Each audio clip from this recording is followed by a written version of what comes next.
Good morning बच्चों। आज का टॉपिक है हमारे पास चालक, कुचालक और अर्धचालक।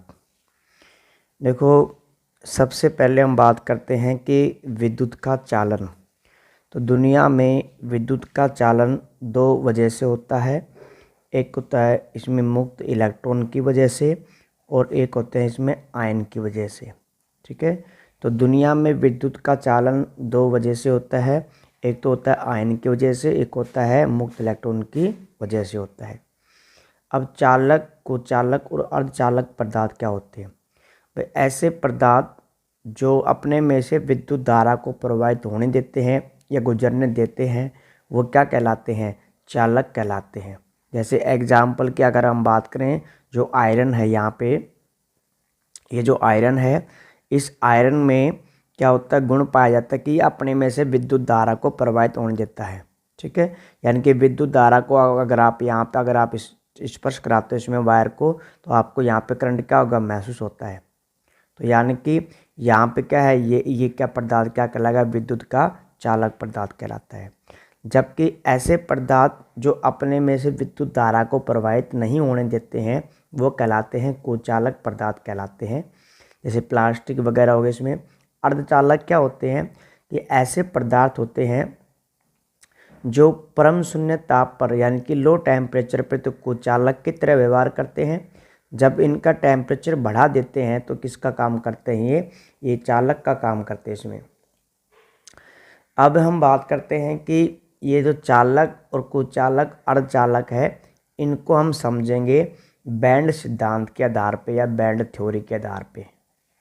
बैंड थ्योरी, ठीक है। तो यानी कि कोई से को हमारे पास जो पदार्थ हैं वो चालक है, कुचालक है, अर्धचालक है, क्यों होते हैं ऐसी, इनका रीजन क्या है या इसका कारण क्या है, तो हम इसको समझते हैं किसके द्वारा, बैंड थ्योरी यानी कि बंद सिद्धांत के आधार पर समझते हैं। तो सबसे पहले हमारे पास जैसे परमाणु है, तो यहाँ पे ये परमाणु का नाभिक है और यहाँ पे ये इसका बाह्यतम कोश है और बाह्यतम कोश में उपस्थित इलेक्ट्रॉन क्या कहलाते हैं, संयोजी इलेक्ट्रॉन कहलाते हैं। इसी तरह हमारे पास एक दूसरा हमारे पास क्या है, परमाणु है और ये परमाणु का दूसरे का क्या है, नाभिक है और इसी तरह इसका बाह्यतम कोश है और बाह्यतम कोश में उपस्थित इलेक्ट्रॉन है।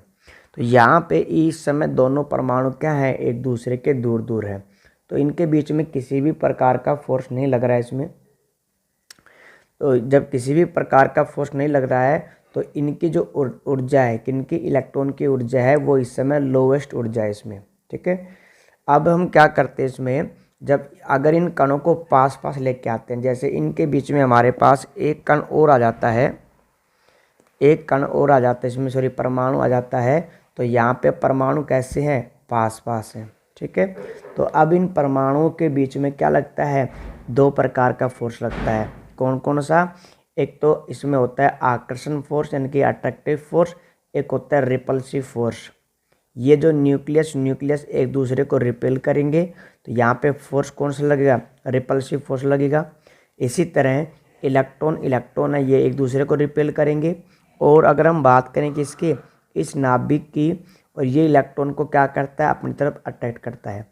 इसी तरह इस परमाणु का जो नाभिक है, ये दूसरे इलेक्ट्रॉन को क्या करता है, अट्रैक्ट करता है। तो यहाँ पे दो प्रकार का फोर्स काम कर रहा है, एक तो अट्रैक्टिव फोर्स काम कर रहा है, एक रिपल्सिव फोर्स काम कर रहा है। अब इन दोनों फोर्स की वजह से इनके जो एनर्जी होती है वो क्या होती है, बढ़ जाती है। ठीक है, तो यहाँ पे एनर्जी बढ़ जाती है और अगर इनके बीच में किसी भी प्रकार का फोर्स नहीं है तो एनर्जी कैसी होती है, इनकी लो होती है। अब जैसे हमारे पास इन इलेक्ट्रॉनों को हम क्या करते हैं, एनर्जी के ऑर्डर में लिखते हैं।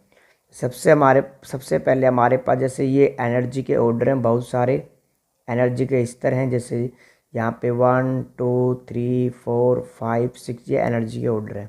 तो यहाँ पे ऊपर की तरफ क्या हो रही है, एनर्जी इंक्रीज हो रही है, एनर्जी क्या हो रही है, इंक्रीज हो रही है यहाँ पे इसमें।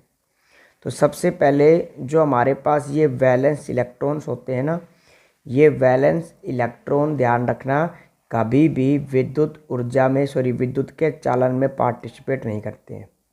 कौन से इलेक्ट्रॉन?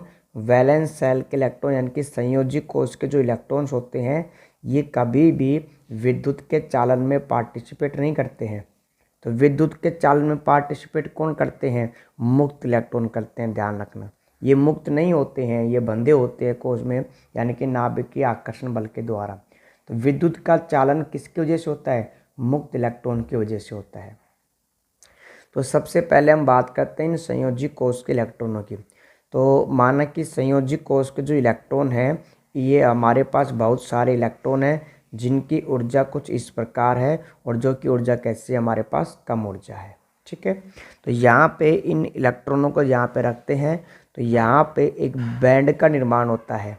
ठीक है, और इस बैंड को क्या कहते हैं? संयोजी बैंड के नाम से जानते हैं, संयोजी बैंड के नाम से जानते हैं। और ये जो बैंड है इसकी एनर्जी कैसी होती है? लो एनर्जी होती है। ठीक है, क्योंकि इसके अंदर लो एनर्जी के इलेक्ट्रॉन पाए जाते हैं और जो इलेक्ट्रॉन कौन से हैं? वैलेंस इलेक्ट्रॉन है।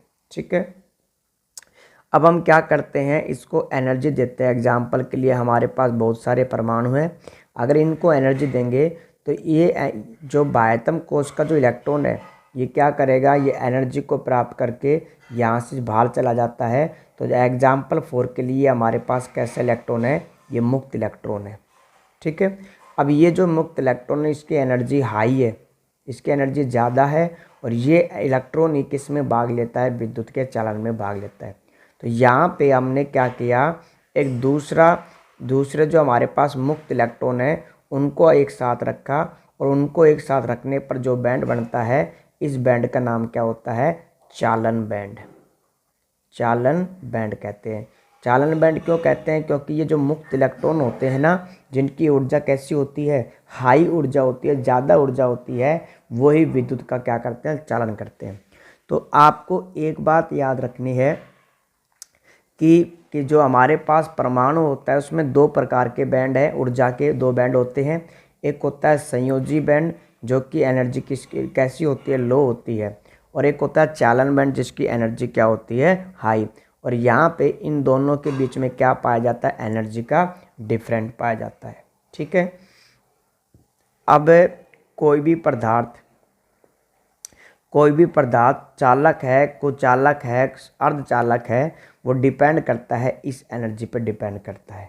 ठीक है, तो सबसे पहले हम बात करते हैं चालक पदार्थों की। तो चालक पदार्थ वे पदार्थ होते हैं जिनमें संयोजी बैंड और चालन बैंड में ऊर्जा अंतराल बहुत कम पाया जाता है। जब ऊर्जा अंतराल बहुत कम पाया जाता है तो संयोजी बैंड के जो इलेक्ट्रॉन्स होते हैं वो आसानी से किस में जा सकते हैं? चालन बैंड में जा सकते हैं।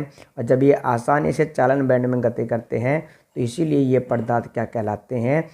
चालक कहलाते हैं। मतलब जो इलेक्ट्रॉन्स हैं ये संयोजी बैंड से अगर इसमें चालन बैंड में चले जाते हैं तो ये विद्युत धारा का क्या करेंगे?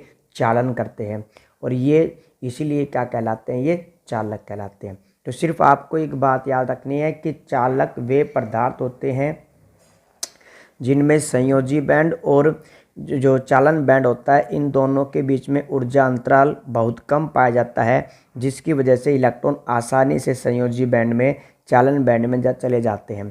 जब चालन बैंड में चले जाते हैं तो ये विद्युत धारा का क्या करते हैं? चालन करते हैं। जबकि कुचालक की बात करें तो कुचालक में जो संयोजी बैंड होता है और जो चालन बैंड होता है उनके बीच में एनर्जी का डिफरेंस बहुत अधिक पाया जाता है। एनर्जी का डिफरेंस बहुत अधिक पाया जाता है जिसकी वजह से जो संयोजी इलेक्ट्रॉन्स होते हैं वो कभी भी चालन बैंड में नहीं जा पाते हैं। जब चालन बैंड में नहीं जा पाएंगे तो विद्युत धारा का चालन नहीं कर पाते हैं। इसीलिए ये कैसे पदार्थ होते हैं? कुचालक पदार्थ होते हैं। जबकि अगर हम बात करें अर्धचालक की तो अर्धचालक में जो एनर्जी का डिफरेंस होता है वो कुचालक की तुलना में कैसा होता है? कम। तो जैसे इनके बीच में एनर्जी का डिफरेंट हमारे पास है ये डेल ई है। अब इसके जो एनर्जी के बीच का जो डिफरेंट है ना वो इससे तो क्या है? चालक से तो क्या है? ज़्यादा है। ठीक है, और अगर हम बात करें किसके? कुचालक की, तो उससे क्या होता है? कम। तो ये हमारे पास वैलेंस से बॉन्ड है यानी कि संयोजी बॉन्ड है और ये हमारे पास कौन सा है? चालन बैंड है। अब इनके बीच में एनर्जी का गैप होता है ज़्यादा इसमें। ठीक है, किसकी तुलना में? चालक की तुलना में। जब टेम्परेचर कैसा होता है? लो होता है। जब टेम्परेचर लो होता है तो ये जो इलेक्ट्रॉन्स होते हैं ये संयोजी बैंड में ही प्रेजेंट होते हैं, उपस्थित होते हैं। ठीक है, ये संयोजी बैंड से चालक बैंड में नहीं जा पाते क्योंकि इनकी एनर्जी कैसी होती है? लो, और गैप क्या है यहाँ पे? ज़्यादा है। फिर अगर हम इसका टेम्परेचर इंक्रीज करते हैं तो ये क्या करते हैं? इस एनर्जी को एब्जॉर्ब कर लेंगे। जब एनर्जी को एब्जॉर्ब करके फिर ये क्या करते हैं? इस एनर्जी अंतराल को क्या करते हैं? क्रॉस करके संयोजी बैंड से किस में चले जाते हैं? चालन बैंड में चले जाते हैं। जब चालन बैंड में चले जाएंगे तो ये किसका काम करेंगे? ये एक चालक की भांति कार्य करते हैं। तो ध्यान रखना, जो इलेक्ट्रॉन यानी कि विद्युत धारा का चालन दो तरह से होता है, या दो के कारण होता है। एक होता है मुक्त इलेक्ट्रॉन की वजह से, एक होता है आयन्स की वजह से होता है। ठीक है, यहाँ हम मुक्त इलेक्ट्रॉन का डिस्कस कर रहे हैं। तो संयोजी कोश के जो इलेक्ट्रॉन्स होते हैं वो कभी भी चालन का काम नहीं करते हैं क्योंकि वो बंधे हुए होते हैं। क्योंकि इलेक्ट्रॉन कैसे चाहिए? मुक्त चीज़ में। जो इनकी एनर्जी कम होती है, अगर ये कण परमाणु कैसे होते हैं? दूर दूर होते हैं। जब यहाँ पे इनको हिट करेंगे तो ये जो इलेक्ट्रॉन्स होते हैं ये एनर्जी को एब्जॉर्ब करके क्या करते हैं? इसके सेल से क्या करते हैं? बाहर निकल जाते हैं। तो ये कहलाते हैं मुक्त इलेक्ट्रॉन, जिनकी एनर्जी कैसी होती है? हाई। और जहाँ पे ये मुक्त इलेक्ट्रॉन पाए जाते हैं, इनके जब एनर्जी को इन इलेक्ट्रॉनों को जब एनर्जी के क्रम में रखते हैं तो एक बैंड का निर्माण होता है जिसको क्या कहते हैं?